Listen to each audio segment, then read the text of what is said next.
Father President, Mr. George, university trustees, members of the faculty, members of the graduating class, ladies and gentlemen, welcome to this happy occasion. Tonight is the graduation ceremony for the graduate business programs at the University of St. Thomas. I am Dr. Christopher Puto, Dean of the Opus College of Business. We assemble to honor our graduate candidates this evening. Present members of the Air Force ROTC Detachment Choir will lead us in the singing of the national anthem. The anthem will be followed by the invocation offered by Dr. Teresa Rothhausen-Varga, Professor of Management. I ask everyone to please rise and stay standing until the invocation is completed.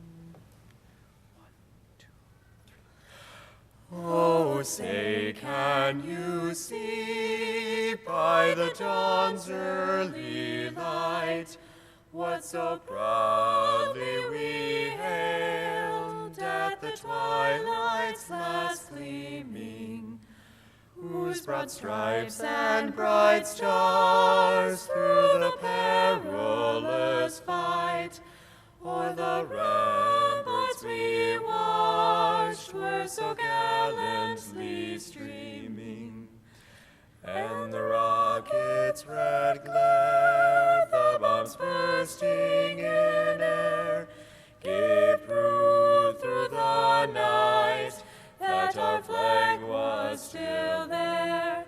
Oh, say, does that star-spangled banner yet wave o'er the land of the free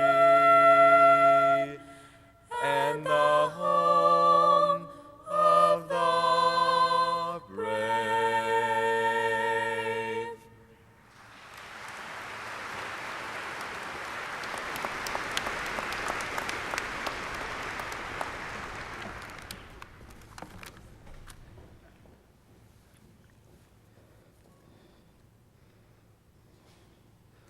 Almighty, ever-living source of love and wisdom, you give us life and allow us to share in your life. You are in us and surround us. You invite us to seek your truth with our minds and return your love from our hearts. You are with us in your world of beauty and abundance. You have called us to be your collaborators toward the common good, stewards for future generations, sustainers of our natural environment. Strengthen and guide the women and men who will receive their degrees today, so that they may always use their talents and their knowledge wisely. Protect them against misplaced devotion to the golden calves of modern life. Remind them that the authentic measure of success in their careers lies in providing goods that are truly good and services that truly serve. Bless the families and friends who have supported these graduates through long years of work, especially the partners and spouses who have borne extra burdens and the children who have had to be so patient. May these families be strengthened through their sacrifices. Continue to bless the faculty, staff, and administration who have dedicated their talents to the work of education. Guide their efforts in the future and let them experience the joy and satisfaction that their mission-guided work deserves. Guide and bless, too, the benefactors of this university whose gifts had made possible much of what we celebrate today. Bless all who are gathered with us today, and those not with us who nonetheless have helped to make this day a reality. We ask this in the name of your truth, love, and wisdom, and in our tradition, through Christ the Lord. Amen.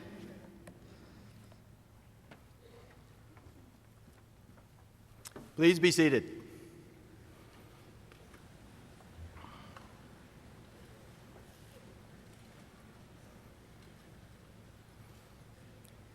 I now invite Father Dennis Dees, President of the University of St. Thomas, to the podium to award our honorary degree.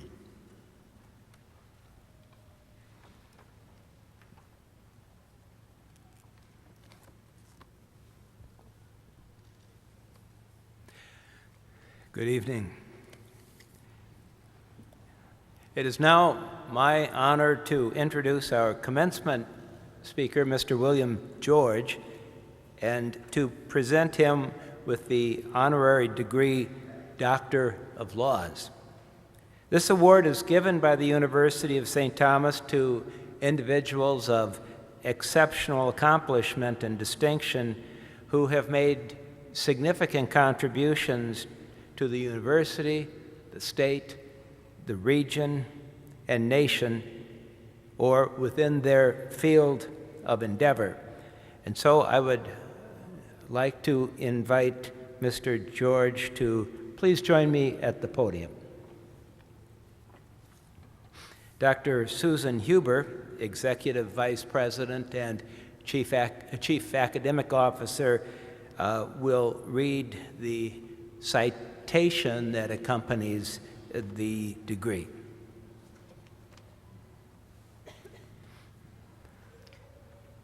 William George, for more than 4 decades, you have led corporations, taught students, and written books motivated by a powerful vision, the importance of remaining true to core values. Your beliefs, whether articulated in a boardroom, a classroom, or on the printed page, always have centered on an understanding of one's responsibility to society, to serve others, to advance the common good, and to build a stronger and more humane world. A native of Michigan, you graduated with a degree in industrial engineering from the Georgia Institute of Technology in 1964. After receiving an MBA from Harvard University, you were a special assistant to the Secretary of the Navy and held management positions at Litton Industries and Honeywell.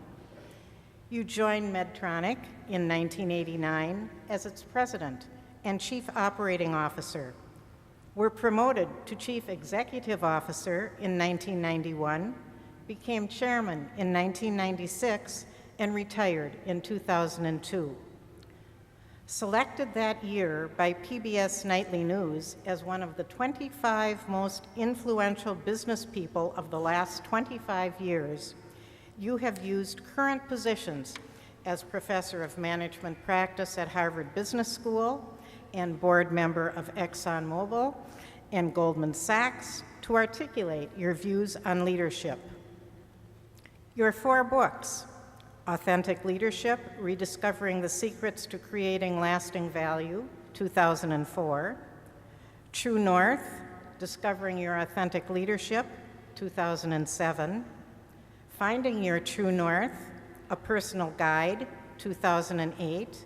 And 7 Lessons for Leading in a Crisis, 2009, emphasize the need to follow what you call the internal compass of your beliefs, values, and principles. You believe that effective leaders don't sit in fancy offices, but are on the ground, visiting laboratories and factory floors to learn from employees who make products and physicians and patients who use them. A leader, you once told the conference board, aligns mission and values, empowers people, serves customers, not just shareholders, and collaborates with talented people. Quoting one lesson, before asking others to sacrifice, first volunteer yourself. In your latest book, you have said that crises, such as the recent recession, test a leader's skills. Everyone is watching to see what the leaders do, you wrote in a Wall Street Journal column. Will they stay true to their values? Will they bow to external pressures or confront the crisis in a straightforward manner? Will they be seduced by short-term rewards or will they make near-term sacrifices in order to fix the long-term situation? This common sense approach has won universal praise from corporate, professional, and academic sectors, which see the wisdom in your insistence that our ultimate responsibility is to make a difference in the world. Warren Bennis, chairman of the Leadership Institute at the University of Southern California, has said that you make a compelling case that leadership and being a fully integrated person have something in common. Your vision resonates soundly with what we in the Opus College of Business at the University of St. Thomas seek: to educate highly principled global business leaders. It is with special pride on this day that we confer upon you the degree Doctor of Laws, honoris causa. Congratulations. I'm going to put this coat on you, and then I'll give you a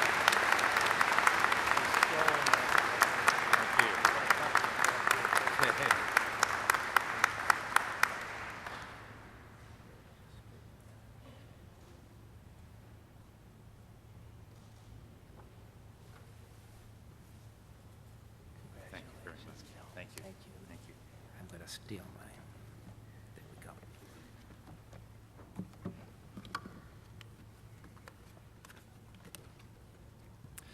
President Father Dees, Dean Puto, St. Thomas trustees, faculty, and staff, and especially graduating students and your family, I thank you for this great honor of awarding me the Doctor of Laws degrees from St. Thomas University.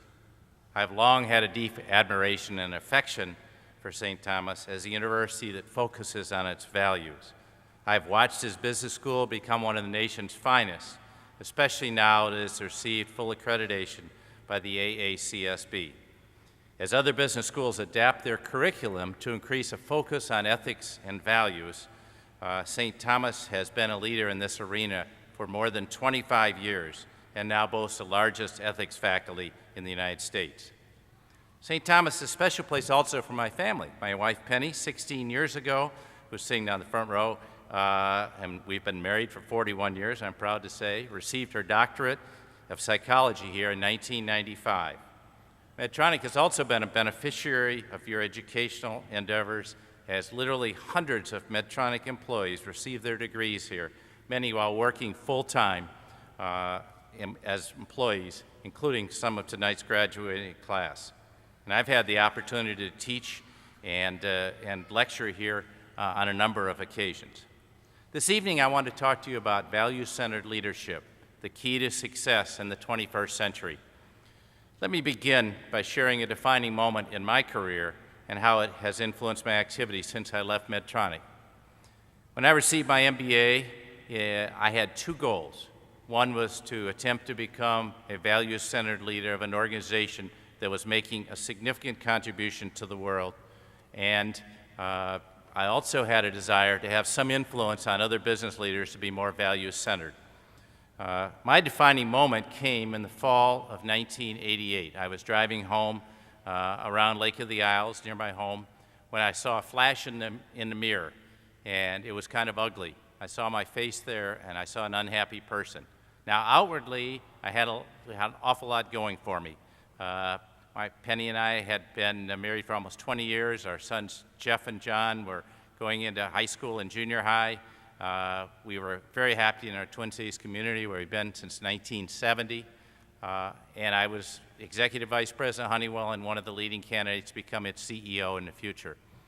Yet, what I realized in that flash in the mirror is that I was moving away from what the value-centered leader had attempted to become by trying to impress people and to become CEO. And I was really moving away from my true north of what I call your inner moral compass. And so I went home and talked to Penny about it. And she said, you know, I've been trying to tell you that for a year, but you didn't want to listen. And so she acknowledged exactly what I was feeling. And she suggested I call Medtronic back, where I turned down the presidency a few months before. And I'll never forget walking into Medtronic the very first day. I felt like I was coming home to someplace I'd never been before. to a group of people, extraordinary people, where we could work together to make significant contributions to helping people lead fuller, more active, and healthier lives. And that, my 13 years at Medtronic became the capstone of my 33 years in business. And when I retired, I felt I'd been relatively successful in my first goal, but I realized I had had little influence on anyone else in achieving my second goal.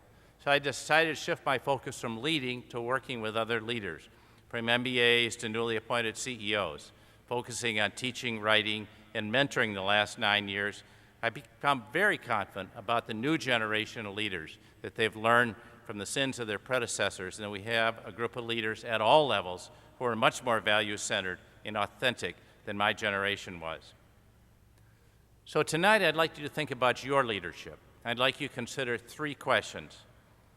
As graduates of St. Thomas, what can you anticipate lies ahead for you in the business world, and where should you devote your leadership gifts? Second, what will be required to fulfill your dreams as leaders in the world of business? And third, what do you have to do to sustain your leadership? In business, the era in which you grow up and work shapes the leadership and values of a new generation. In your case, we've just come out of leadership's lost decade, which started with the dot-com bust and the fall of Enron and dozens of other companies who lost sight of their values and ethics, and wound up the decade with the great economic meltdown in 2008, followed by the Great Recession. While many people would attribute these problems to faulty accounting, too much leverage, lack of proper regulations, in my opinion, the root cause of the problems is failed leadership. Leaders who did not follow their values and ethics. And as a result, our society and people in that society have lost a great deal of trust in business leaders. That's the bad news. But there is good news. The good news is that from these failures, I believe we have collectively learned our lessons as leaders. We've learned that maximizing shareholder value ultimately destroys the short-term value you create. The short-term pressure on corporate leaders, of course, is relentless. But the new leaders have learned from their predecessor that playing the short-term game will never lead to long-term sustainable value. We've also learned that rock star CEOs selected for their charisma, their style, and their image, especially those from outside the organization, results in choosing the wrong leaders. Today's leaders are being selected instead for their character, their substance, and their integrity. Over 80% of them from inside their organizations. These new leaders are focusing on achieving high performance through a high values culture and empowering their employees to step up and lead rather than attempting to exert power over them. The leaders in your area will not be U.S.-centric, as my generation has been, will be global in their orientation. With developing markets growing at 8 to 10%, while the developed markets are only growing at 2 to 3%, business leaders must have a keen understanding of the global markets and the ability to align people from diverse cultures around a common mission and values that represent the organization. We live in an era of rapidly changing technology that connects us with people all around the world, anywhere, anytime, and allows us to lead fuller, more active, and healthier lives. The rate of technological change is inexorable, often imperfect, but never stoppable. The same is true for the globalization of the labor market. In the future, jobs will follow markets, and organizations will go around the world looking for the highest quality, most skilled workers, not the lowest cost. Here in the United States, our competitive advantages are innovation, entrepreneurship, and adaptability. No country in the world can match us in those qualities. As you think about your career and your leadership, I urge you to develop not only the skills to succeed in this new global era, but the can-do attitude that goes beyond embracing change to seek it out and find in it genuine opportunities. In the future, organizations will need far fewer traditional managers who serve as budget controllers, planners, and information conduits, and vastly more working leaders, people who lead sales teams, production teams, design teams, and are very creative and innovating at all levels. Organizational spans of control, I think, will go from 4 to 8 people to 15 to 20 or more. As successful leaders, engage directly with the business itself rather than presiding over it, controlling numbers, and reporting on outcomes. The latter will be done by computers in real time, but computers and processes can never replace the vitality of dynamic human interaction in person to accomplish mutual goals. My second question for you tonight is more personal. How will you fulfill your desires as a business leader? To answer this question, you have to know yourself, and you have to be genuinely honest with yourself. What's really important in your life? What really motivates you? Where are your passions? What's your purpose as a human being and a leader? Steve Jobs has a habit he uses every day. He looks in the mirror and he says, am I doing today exactly what I wanted to do if this were the last day of my life?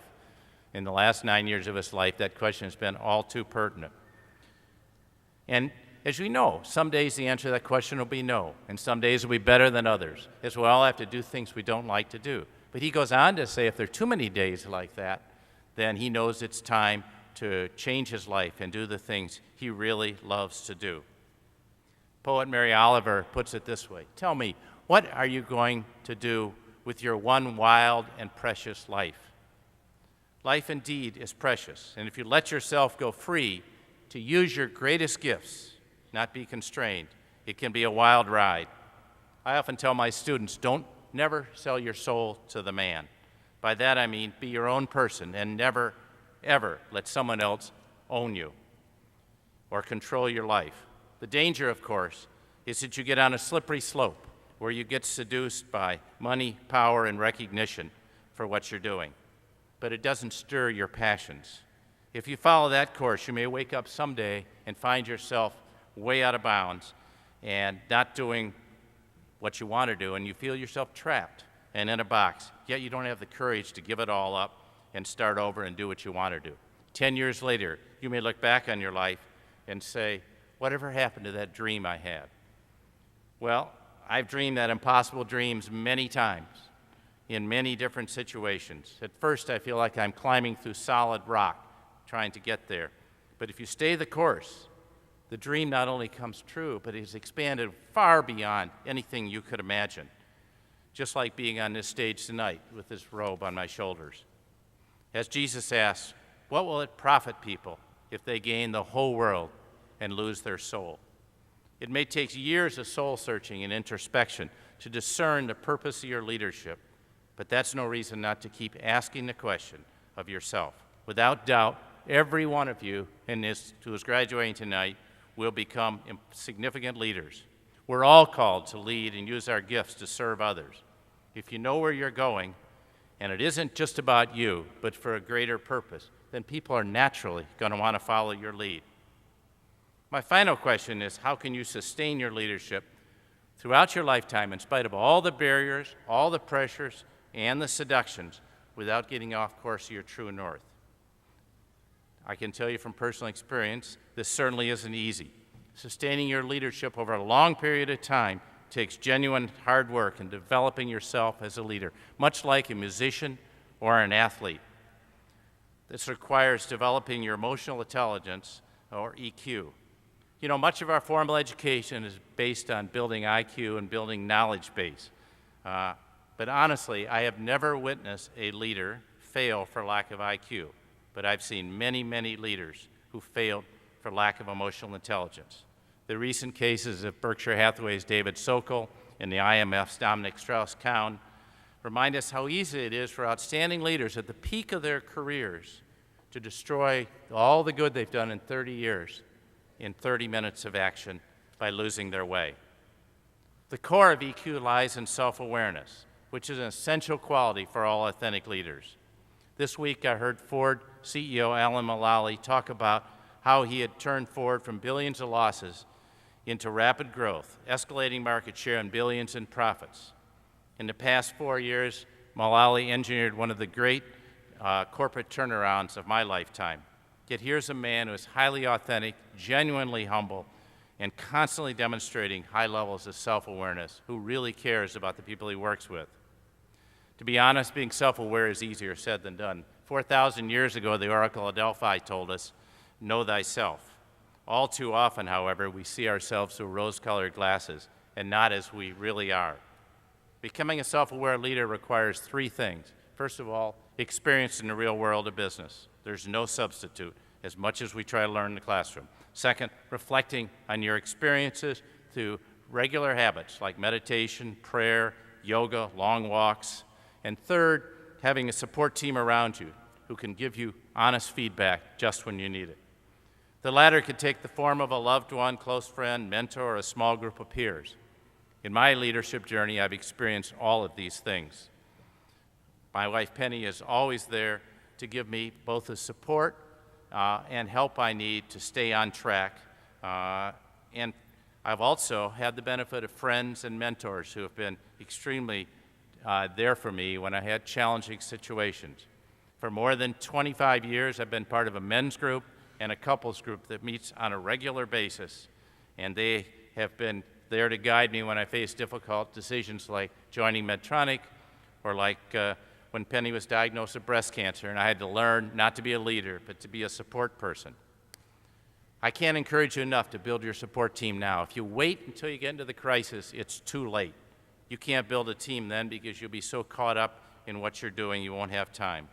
Plus, it will greatly enrich you as a person and help you develop as a self-aware, authentic leader.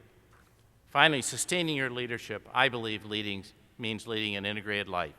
Unfortunately, in today's fast-paced world, there's no such thing as a perfectly balanced life. But you can be the same person in every environment you're in, your family, your work, your home life, your community life, and your personal life.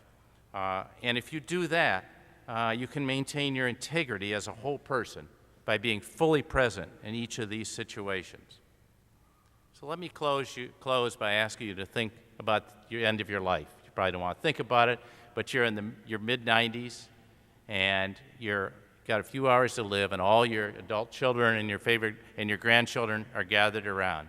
And your favorite granddaughter, I'm thinking now my 4-year-old granddaughter, our 4-year-old granddaughter, Dylan, who had her birthday this week, looks up at you with those big eyes and says, "Grandma or Grandpa, what did you do to make a difference in the world?" I hope you won't tell her you made so much money she never has to work a day in her life like you did. But I hope you will tell her what was really important to you in your life, because that's the legacy you should think about leaving right now. That's what you're going to be known by. As Robert F. Kennedy said, few will have the greatness to bend history itself. But each of us can commit to a small series of actions to make a difference in the world, and the sum total of all those actions will write the history of this generation. I really believe that's true for your generation. So my hope for you is that you receive your diploma, you will make your vow to use your leadership gifts to make this world a better place. I feel confident tonight that your future is bright indeed, and that you will be the leaders of this new generation, and that the history of your generation will be written to say that this was a generation of leaders who led with their value and was authentic in their behavior. Thank you very much, and Godspeed.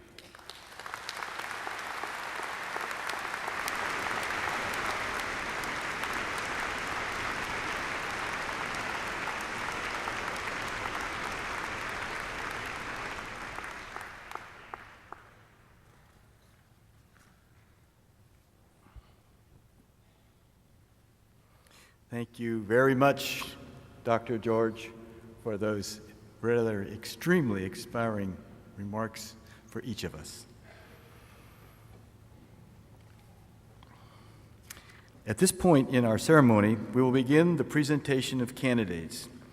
Father Dees, I ask you to come to the center of the podium here. Professor Evers and Professor Power, prepare to hood the candidates. Mr. Cornwell, please announce the candidates, beginning with the Master of Business Administration degree.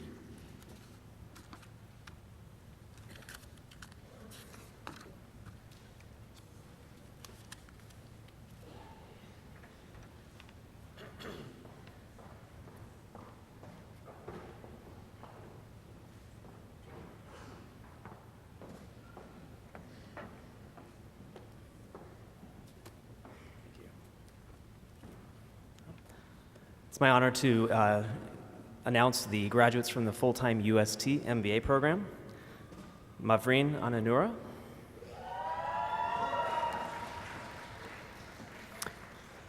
Adrian Bauer.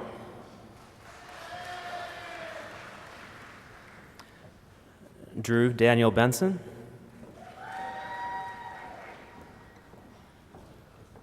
Sultan bin Safra.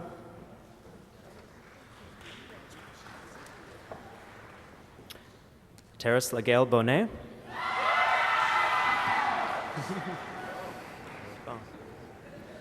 Marco Calvaletti.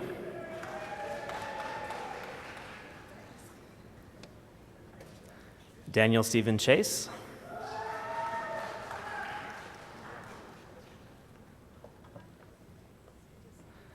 Devildina Chaniyara.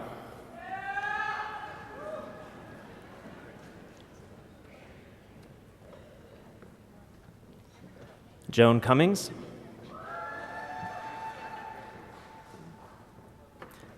William John Dinter.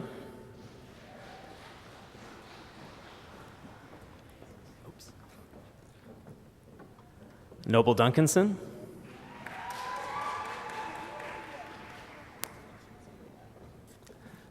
Nicholas Gary Dishaw.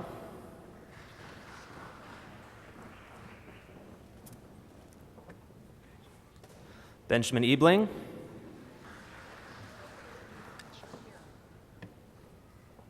Sean Elder.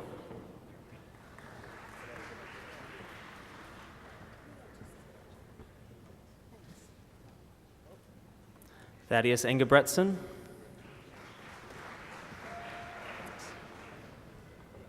Benjamin Fetters.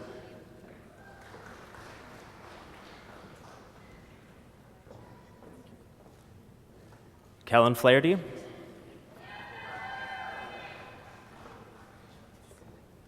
Andrea Lee Ferber.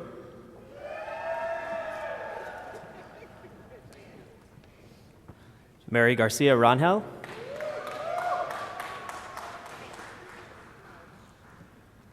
William Grau.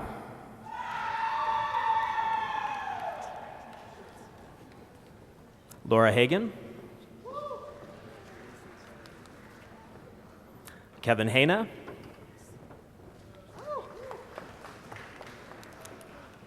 Carl Hensel.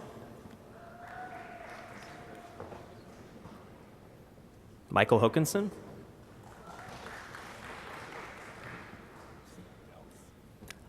Ivan Hui. John Hutchinson.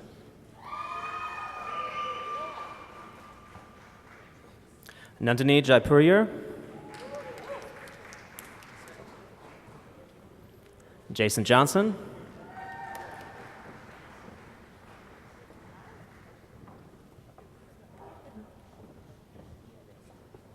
Corrine Corman.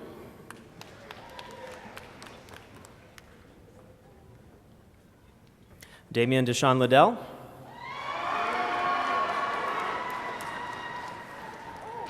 Dan Liu.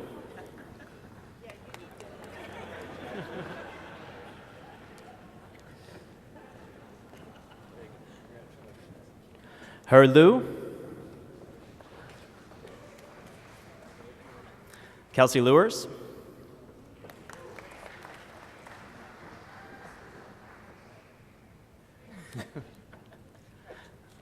Lee Ma.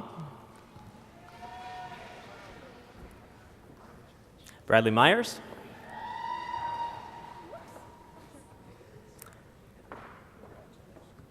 Daniel Mikowski.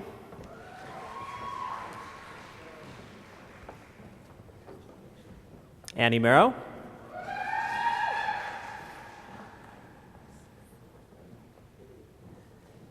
Cheval Morrison.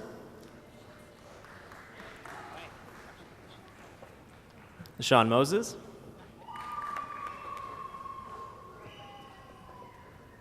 Trevor Mulvey.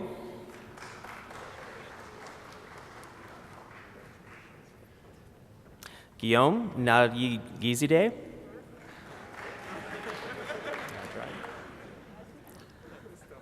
Kelsey Nelson.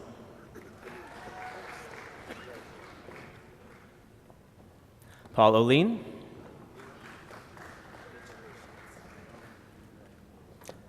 Edwin Olson.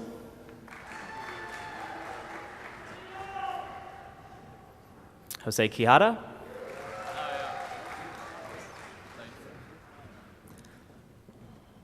Rebecca Rainier.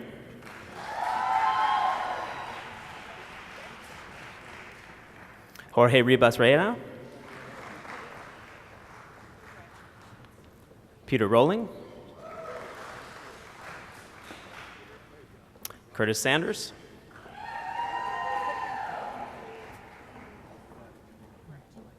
Samuel Sands. Roman Stevchenko. Sarah Spiker. Clarissa Strader. Hans Stroman. Joseph Swanson.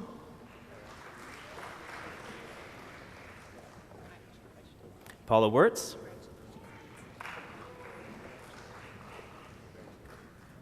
Zhenyu Wu.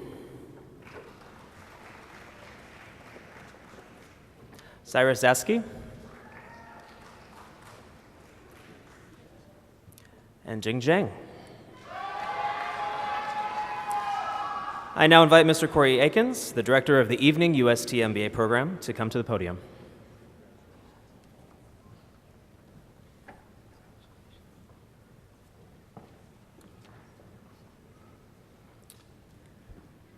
I have the honor to present to the President of the University the candidates for the degree Master of Business Administration, Evening UST MBA, Kelly Abraham, Bridget S. Archbold, Troy Archbold,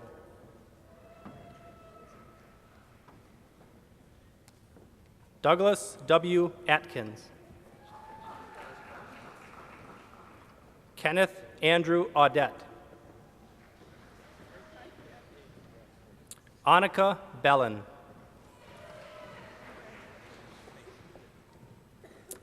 Yazarith Yasmin Abebe Yusofo Bello,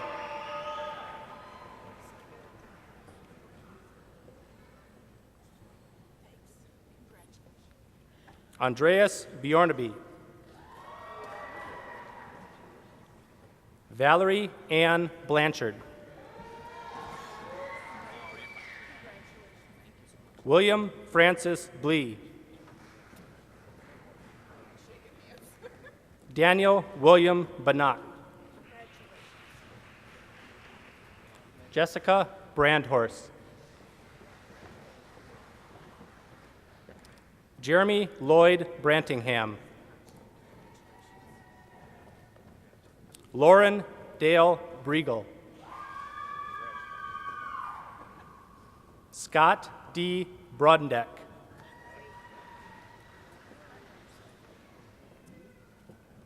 Molly Elizabeth Brussman, Maria Sabrun,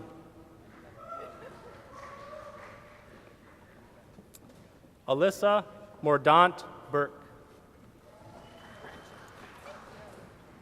James Archie Bush,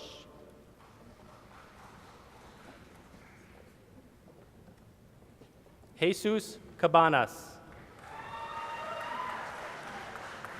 Jennifer Lynn Gillis Clancy, Matthew Douglas Clancy,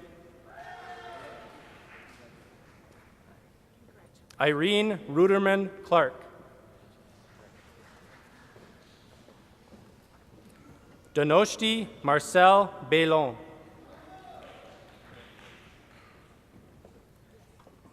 Vanessa Rachel Coe, Norman R. Cox, Michelle Ann Courier, Amber N. Dahl, Shules Renee Davis. James DeLong. Kelsey Dodd. Christine E. Drew. Christina Renee Duque. Daniel Joseph Eaton. Ryan Michael Edstrom.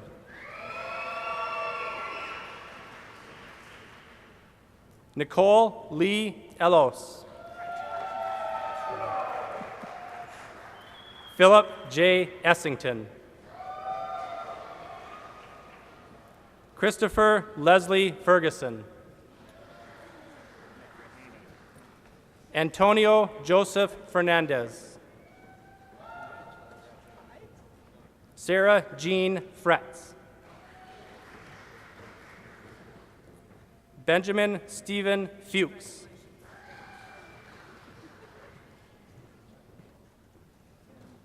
Jason William Gall. Down there, she's open. Gerald Stephen Galloway.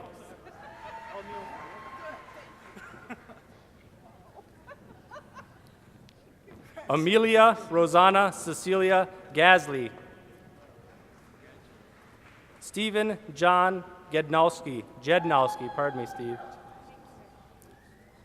John P. Geis. Kathleen Ann Granger.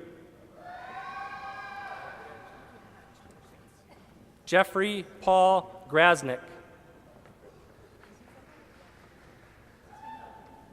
Kyle Andrew Gowin. Stephen Guptill. Michael Leslie Hansen.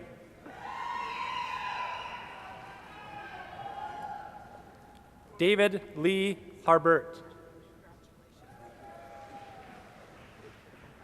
Joseph Michael Hardy.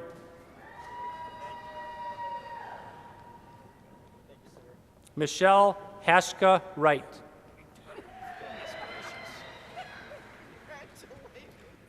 Carissa D. Heiser. Colleen M. Hellenbrand. Julie A. Hemish. Matthew Thomas Henke. Zoe Marie Hansen Hildreth. Melissa Rose Hoffbeck. Maria Farmer Holm. Catherine Lee Howe. Suja Shushama.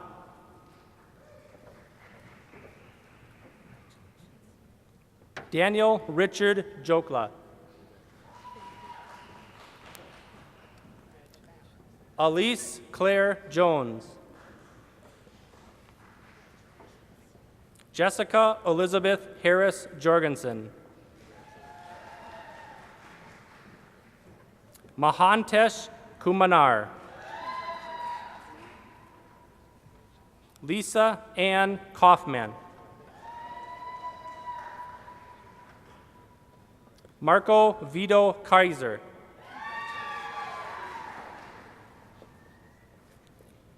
Ludmilla Kenigsberg. Nina Kistner. Erin Marie Kober. Leanne Koraki. Tara LaFurla. Marie Lanners. Andrew D. LaRue. Jeffrey Allen Lee. Kristen Nicole Leiding. Rosemarie Lindsay.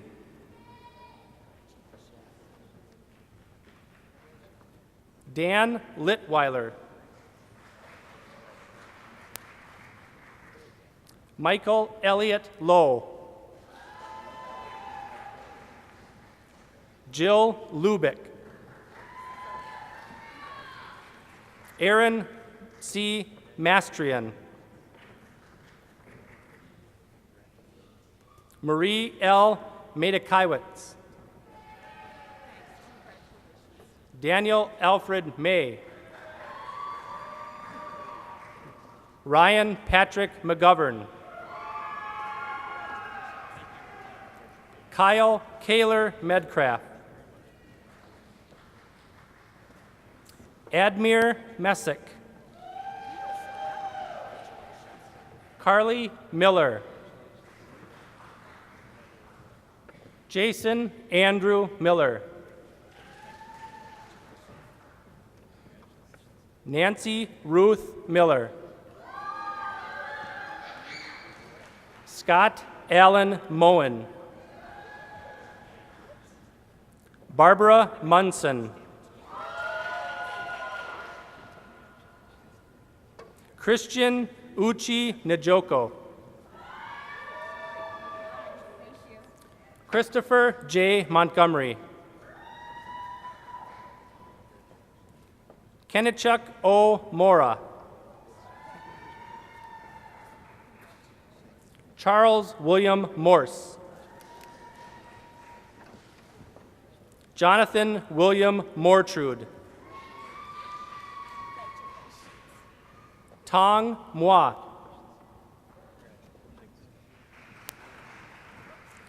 Bronson Ryan Maleitner. Jason L. N. Moulter. William John Murphy. Srinivasa Nirayana.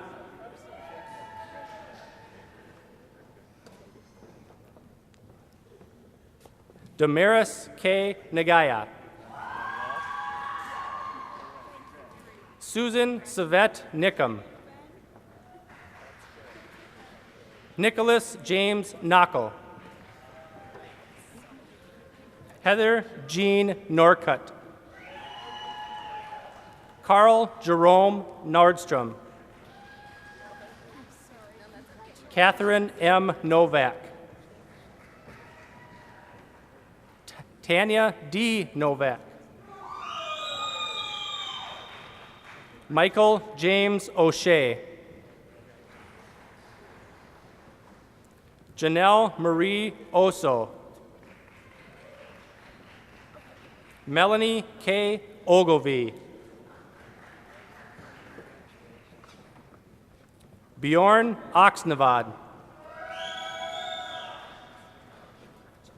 Heather M. Opel. Martin Joseph Otten. Linda M. Polacek. Jessica K. Peterson. Alyson R. Patak. Kevin Joseph Patak. Paul Douglas Ramseth. Evan James Reed. Benjamin Robertosio. Jonathan Clark Robinson.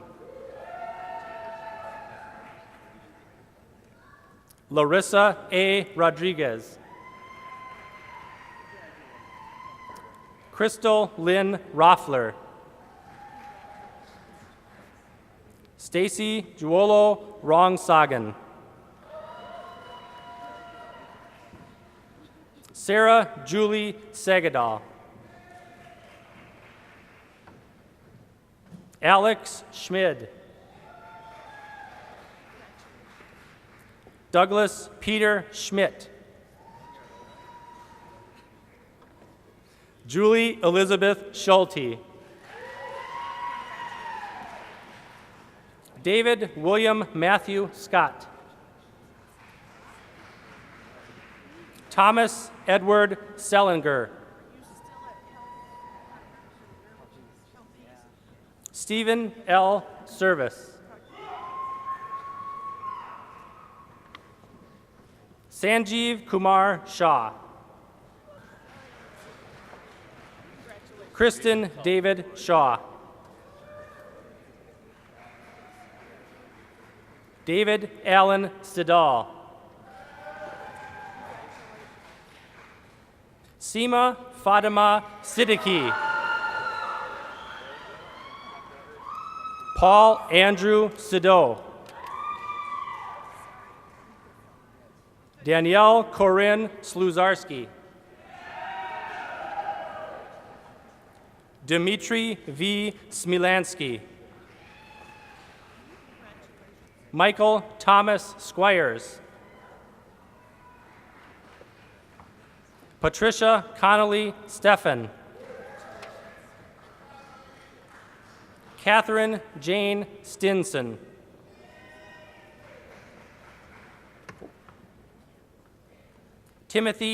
Andrew Timothy Stockinger. Chase M. Stonebach.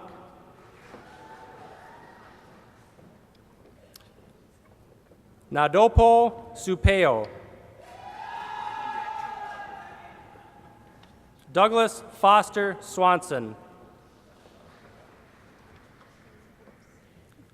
Brian Philip Sykes.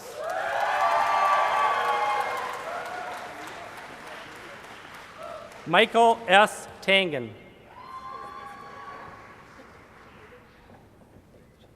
Misty Heather Rogers. Luke Daniel Thielen. Mark Albert Tiemeyer. Melissa Kristen Tim. Cynthia Ann Timmerman. Elizabeth Ann Tusha.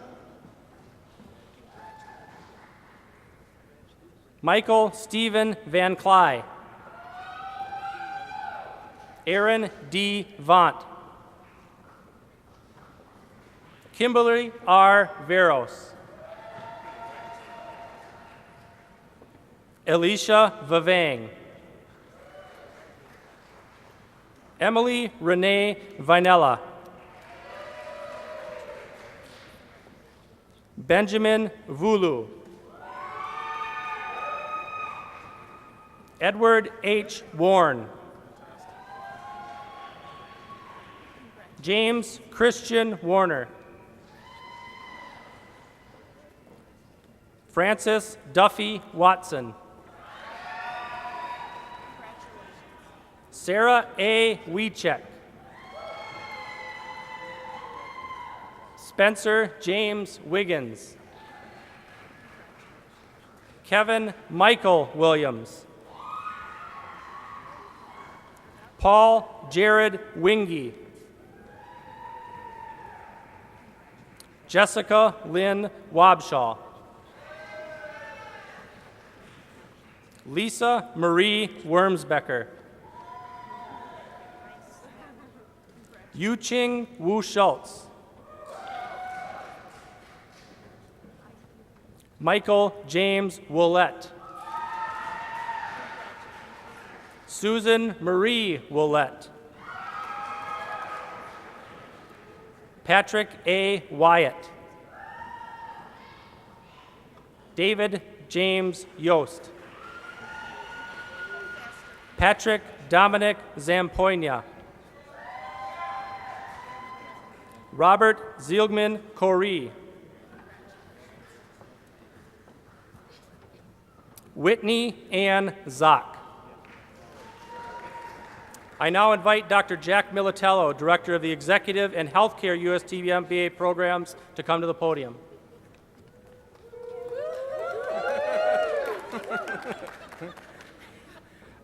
I have the honor to present to the President of the University the candidates for the degree Master of Business Administration, Executive UST MBA.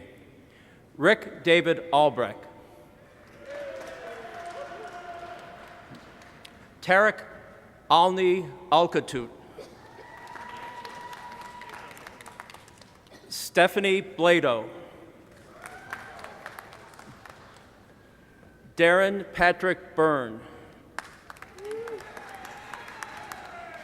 Suzanne Marie Casper. Virginia Clay Chisholm. Kenneth Longfellow Hanna. Christopher Michael Hannon. Michael John Hodgins. Jason Janetsky. Rita Jean Garnett Kahn. Scott Douglas Nash. Michael John Nelson. Rachel Lynn Odebrot. Dan Olritz. Nadine Marie Pidich. Vinay Ray Pearson. Carlos Reyes. Mary Sandberg. Patricia Mary Tollefson.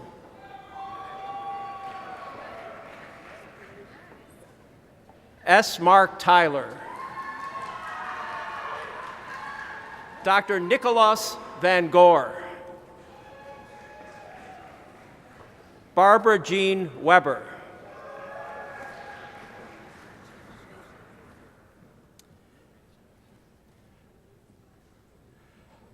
I have the honor to present to the President of the University the candidate for the degree Healthcare UST MBA, Denise J.L. Wilson.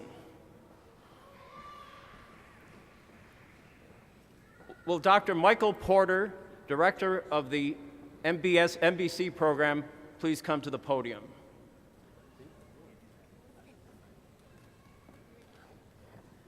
I have the honor to present to the President of the University the candidates for the degree Master of Business Communication, Jane Marie Austin, Sarah Benson,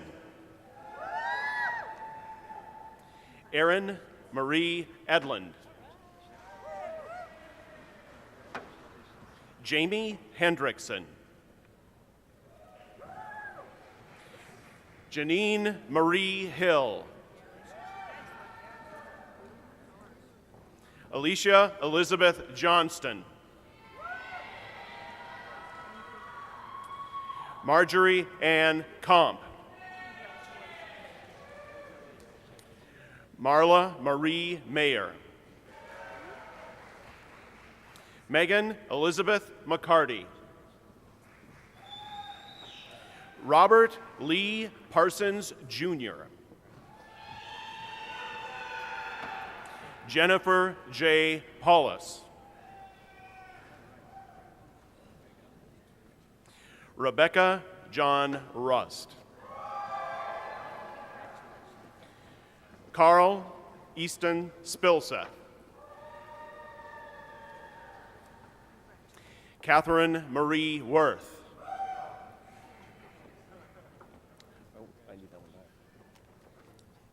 I now invite Ms. Christine Sharachman, Director of the Master of Science in Accountancy program, to come to the podium.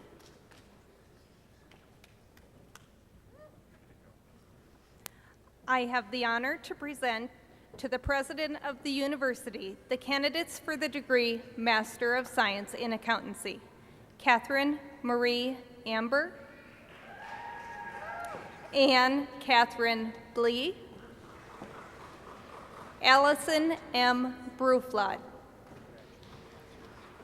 Wa Kit Chu, Joseph Bernard Cloyce, Lauren Elise Felmley, Sean Alexander Frazier, John M. Gummerson, Eric Robert Gusas, Kristen Lee Hint, Lindsay Marie Hoopert, Maggie May Irvin, Tad Johnson,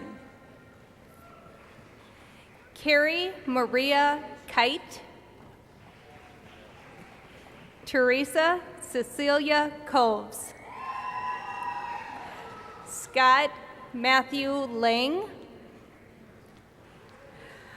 Margaret Jane Leving, Megan Marie Lenners, Nicholas Myers, Krista Lee Menke, Jody Helen Meyer, Catherine Ann Knorr, John Patrick Trainer, Paul John Bennis Tremune, Mary Zhang. I now invite Mr. Herb Tousley, Director of the Master of Science in Real Estate Programs, to come to the podium.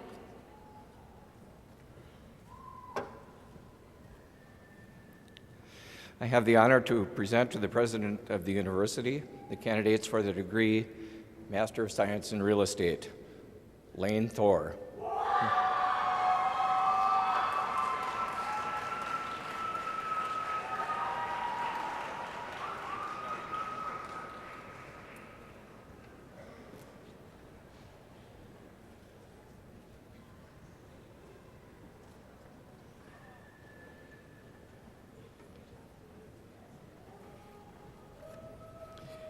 I now have the honor to present to the President of the University the candidates for degrees in course. Will all the candidates for the degree Master of Business Administration please stand?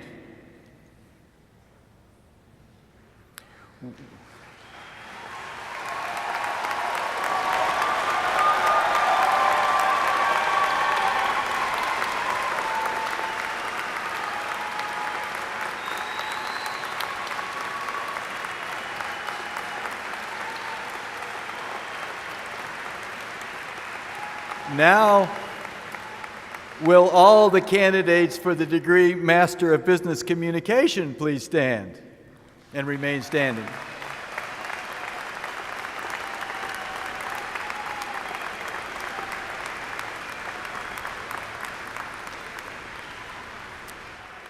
Will all the candidates for the degree Master of Science please stand?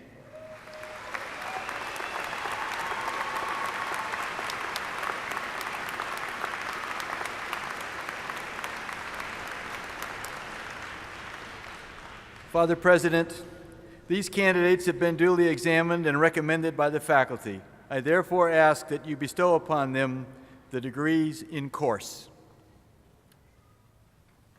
Thank you, Dean Puto. Upon the recommendation of the faculty and by virtue of the authority vested in me by the Board of Trustees, I, Dennis Deese, President of the University of St. Thomas, confer upon you a master's degree from the University of St. Thomas with all the rights and privileges pertaining thereto. Congratulations.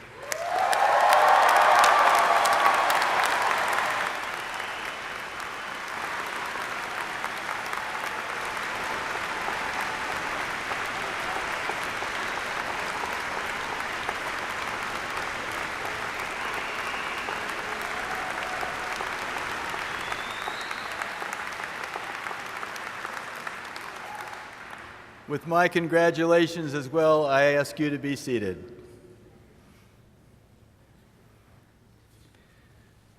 Today marks a significant milestone in your lives, and we are very, very proud of each one of you.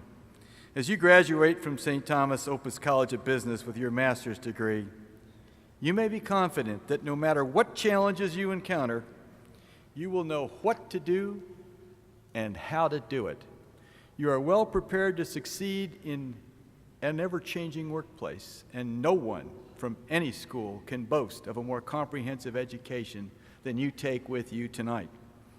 Our recent accreditation by the Association to Advance Collegiate Schools of Business International, or AACSB, is confirmation of the quality and relevance of your education, and you tonight are the very first class to graduate under that banner of acknowledged excellence.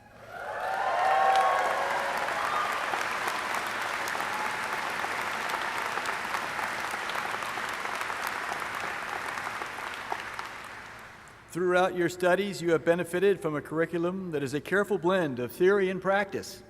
Theory to give you diagnostic insights that enable you to quickly and accurately solve problems, and practice to enable you to effectively execute those solutions. Each of you has also benefited from the truly global nature of the Opus College of Business.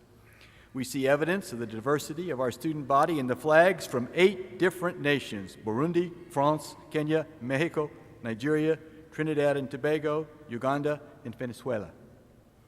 The experience you've gained by working side by side with colleagues whose backgrounds may differ from yours will be invaluable as you move into the next stage of your lives. You have also benefited from a close association with our faculty, a carefully assembled blend of world-class academics from the finest doctoral programs and seasoned, accomplished professionals from the business world. Together, they bring leading-edge concepts and the real world of business and technology to the classroom. These passionate teacher-scholars give you the competitive edge you need for success in your chosen careers. They are supported by a dedicated and talented professional staff who have been with you day and night to help you navigate our rigorous and challenging programs. Please join me now as I invite our faculty and staff to stand and be recognized for their roles in preparing you for this great future. Will the faculty and staff please rise so that we can recognize and thank you?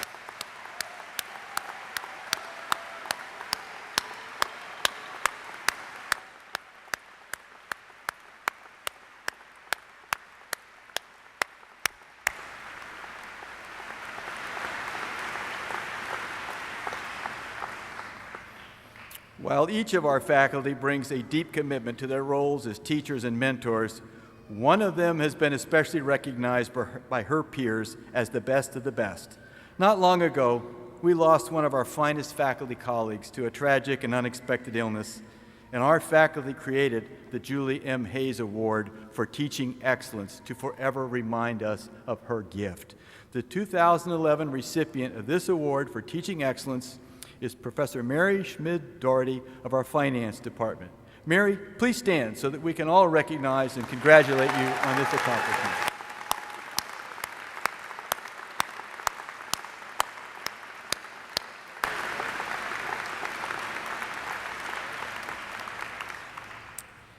I would be extremely remiss if I did not recognize one other group of dedicated people who also helped to make this evening possible.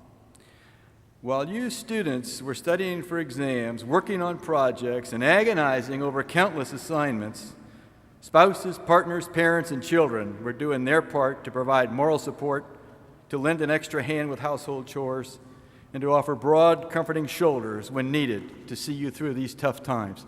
Graduates, please turn around and join me in thanking all those who helped you overcome the countless challenges you faced during your time in our program.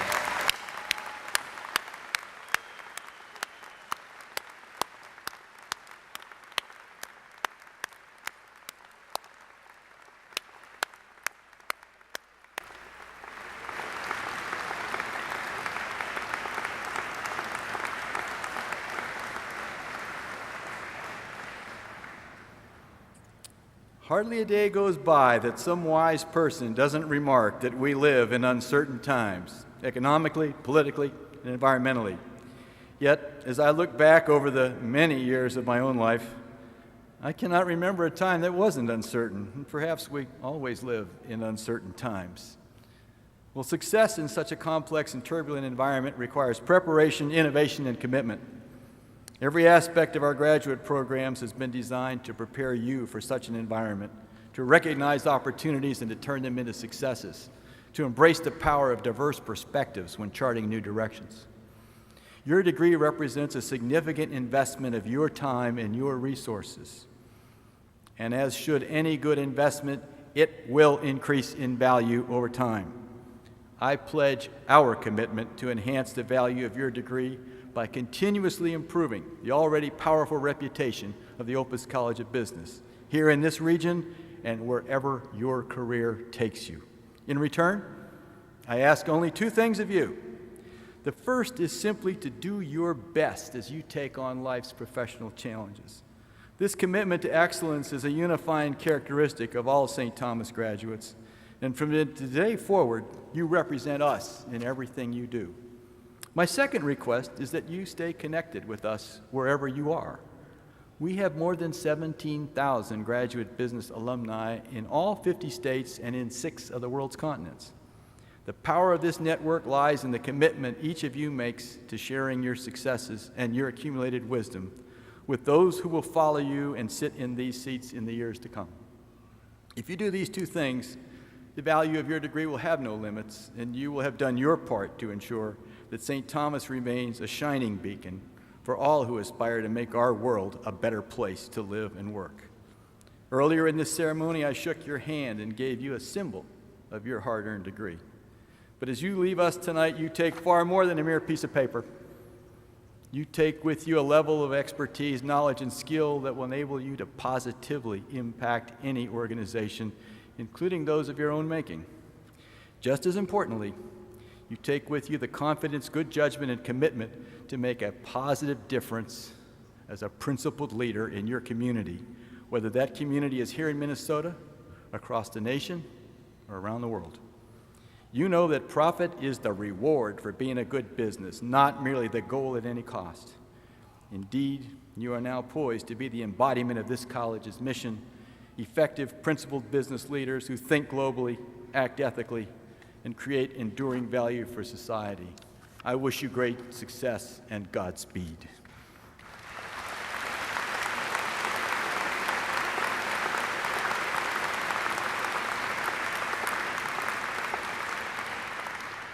As our ceremony draws to a close, I want to thank everyone for joining this evening, and I want to congratulate our graduates. We wish you well in everything that you do. As our ceremony concludes, Father John Malone, University of St. Thomas trustee and vice president for mission, will offer a benediction. After the benediction, the Air Force ROTC Detachment Choir will return to the podium and lead us in the alma mater, which you will find at the end of your commencement program. The choir will sing the first stanza, and the audience will join in the second.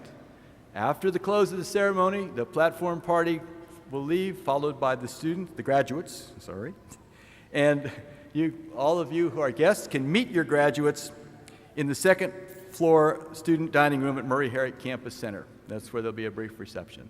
So with that, our ceremony draws to a close, and I ask Father Malone to join me here.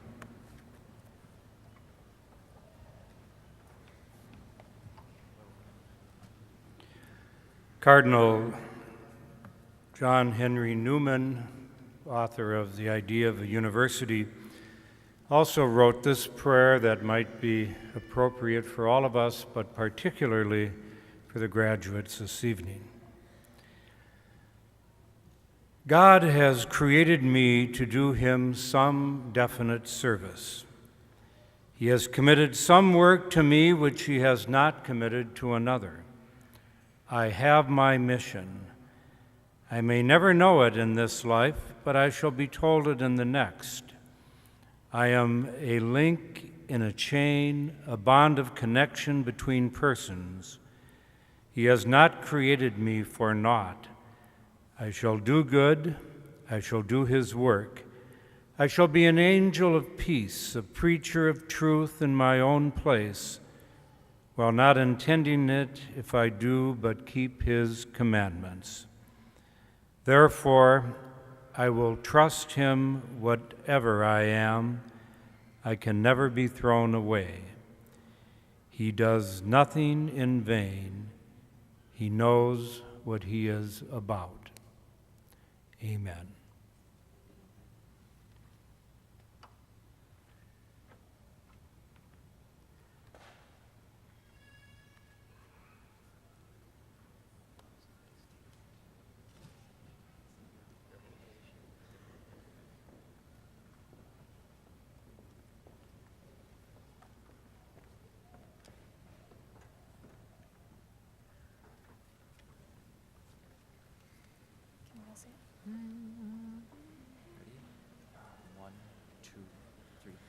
Of St. Thomas College dear, let us sing her lasting fame.